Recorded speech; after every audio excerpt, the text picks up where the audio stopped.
Estamos de volta com o quadro Você é um Sucesso em Debate. E hoje com a nossa tradicional bancada, o Emmanuel Júlio, do blog santaremconexão.com e também do diretor da TV Amazônia, o pastor Carlos Alberto. Boa noite. Boa noite, Paulo. Boa noite, Paulo. Boa noite aí para os nossos queridos telespectadores. Sejam bem-vindos aqui no nosso programa. Vamos voltar ao tema da energia elétrica. Por quê? Primeiro porque não parou o problema. Nós tratamos esse assunto no mês passado, com muita ênfase, até com desabafo, né? Mas o problema tornou-se persistente, continua o mesmo problema, continua queima de equipamentos, continua a mesma situação, a indignação é a mesma. Como é que vocês estão avaliando esse quadro atual, né, da energia elétrica, do descaso da energia elétrica aqui em Santarém? Olha, Paulo, é com muita preocupação, né? Porque você falou que no último programa nós levantamos esse tema aqui e, por coincidência, na semana passada foi um dos dias mais difíceis de entender a situação pela qual passa Santarém. Santarém, como eu disse na vez passada, é a segunda cidade do estado do Pará, uma importância muito grande. Parece que nós estamos voltando no tempo, né? Está havendo um retrocesso em relação ao abastecimento de energia elétrica. Isso não pode acontecer. Como é que pode uma cidade como a nossa, a tradição como a nossa, com tanta perspectiva de crescimento, ter a condição ou até o descabimento de querer atrair alguém para cá para investir aqui? Não é possível. Sem energia elétrica, certamente que não há condição de atrair empresários, novas empresas, porque nós não temos condições de atender, no caso, uma demanda que poderia ser interessante. Então, ou a situação é levada a sério, aí todos nós somos responsáveis, até muitas vezes pela nossa omissão, porque a classe política tem que estar envolvida mais do que nunca, o governo do estado do Pará tem que estar envolvido mais do que nunca, o Ministério Público, né, sendo inclusive já taxado de uma certa letargia aí, o que não é legal. O que nós precisamos é nos sentir representados nesse momento. Não é possível que Santarém possa viver um momento como esse tão contrário, né, à nossa tendência na história, que é de crescer. Quantos aparelhos foram queimados, por exemplo, na semana passada? Foram de 6 a 7 vezes durante uma tarde, né? Então, se você for analisar isso aqui, quantos aparelhos foram queimados, né? Quem paga essa conta? Esse que é o problema. A quem nós deveremos procurar? O PROCON? Quem nós devemos procurar? O Ministério Público? Ninguém sabe o que fazer nesse momento. Eu vejo assim como um retrocesso muito grande para a nossa cidade. Pastor, nós falamos da outra vez sobre manifestações. Ninguém viu nenhuma manifestação assim de impacto, né, como foram feitas aquelas manifestações no início do ano, no meio do ano.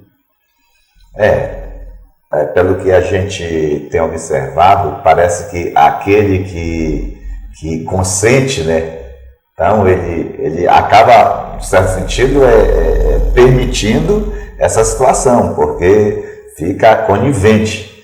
Agora também, o que nós tratamos também no último programa foi a questão da culpabilidade. E sempre nós fomos veemente aqui até falar da companhia fornecedora. E a gente vê que o problema vai muito mais além do que isso. A questão da energia elétrica Santarém está se tornando uma questão de calamidade pública realmente, porque ultimamente, né, na Assembleia Legislativa foi o diretor da companhia fornecedora, né, e aí ele se defendeu e colocou a culpa na Eletronorte. Na Eletronorte, né? Porque aí você vê que o negócio complica. Ele falou, ele colocou lá. Passou o problema para outro. Exatamente. Então, quer dizer, quando fica com essa... porque a Eletronorte ela é responsável pela transmissão e a CELP é responsável pela distribuição na cidade. Exatamente. E ele está culpando a Eletronorte de que a transmissão está velha. Então, quando começa esse jogo de empurra-empurra, né, e aí a população fica refém desse tipo de situação, então é complicado. E você vê que a questão da energia é crucial para o desenvolvimento. Também a gente entra muitas questões aí, eu falo também até da questão de representatividade política, né? Então é isso, quem cala consente, é isso que eu, agora há pouco eu estava falando, né? Então, lamentavelmente, a região norte, especificamente, a nossa região é esquecida pelo poder público, e aí entra o quê? A gente precisa de representatividade, de voz forte, alguém que defenda os interesses da nossa região, porque senão a gente vai passar décadas e séculos sofrendo essas questões aqui. No caso que nós estamos tratando aqui, especificamente a questão de energia elétrica, que, aliás, a gente tem trauma disso. Com certeza. Inclusive, tem não é de hoje. Um elemento para o debate é que o diretor da Rede Celpa, esse o Mauro, falou que o caso é mais grave do que a gente imagina e que eles estão estudando a possibilidade da construção de uma termoelétrica na região para poder ajudar a suprir, porque a gente vai voltar a ter as termoelétricas. Existe essa possibilidade. O governo federal também volta à questão também das hidrelétricas do Tapajós, né? Então tudo isso são questões aí que a gente precisa ver, né? E para, no certo sentido, para remediar a situação, tem que ter uma fonte de geração de energia elétrica para a região.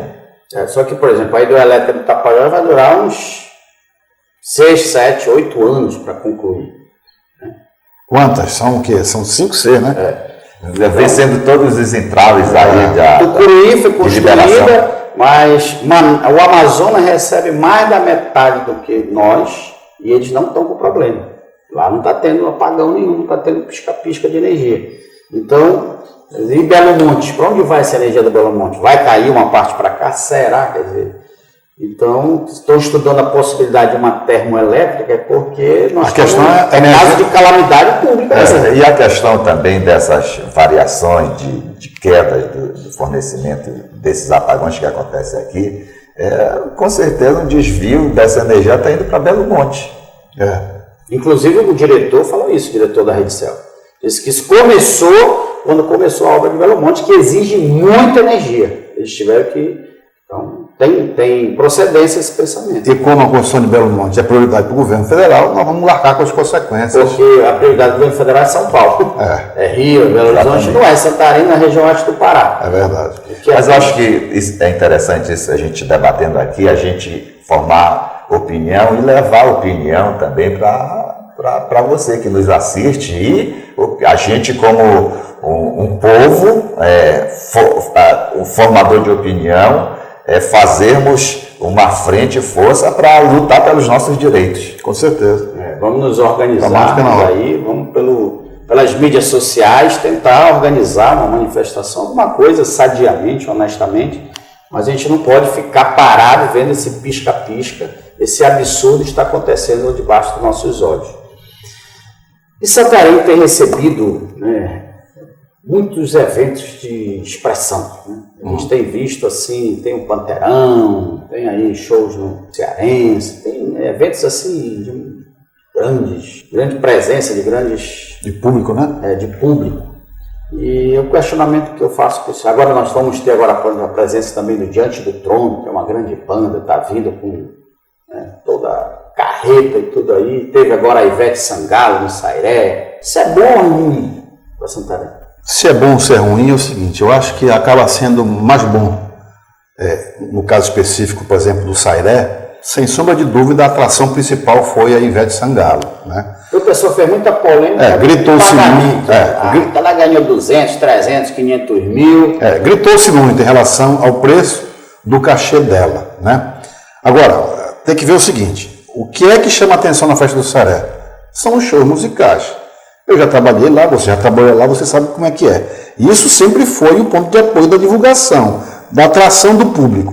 Se o cachê dela foi grande, quantas pessoas ela trouxe para o Sairé? Que só vieram para cá por causa dela, né?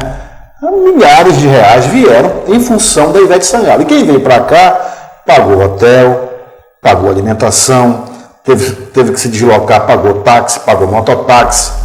né? Ou seja, tem toda uma manutenção e isso contribui muito, foram 5 dias de evento, para que o dinheiro circule na economia, porque as pessoas só veem o que está saindo. Uma casa em Alter do Chão, por 4 dias, chegou a ser alugada por 5 a 7 mil reais. Olha só. Por 4 dias. Olha só. E os hotéis, né? E os restaurantes. No ano passado, a mesma casa, eu sei que um amigo meu me falou, ele vem de Novo Progresso. Ele alugou a casa por 4 mil e esse ano já estava pedindo 7. Ele, na negociação ficou em 5.500. Então houve em função dela. Shows, né? Em função dela. Então assim, daí a gente vai colocar a mesma coisa no show do Diante do Trono.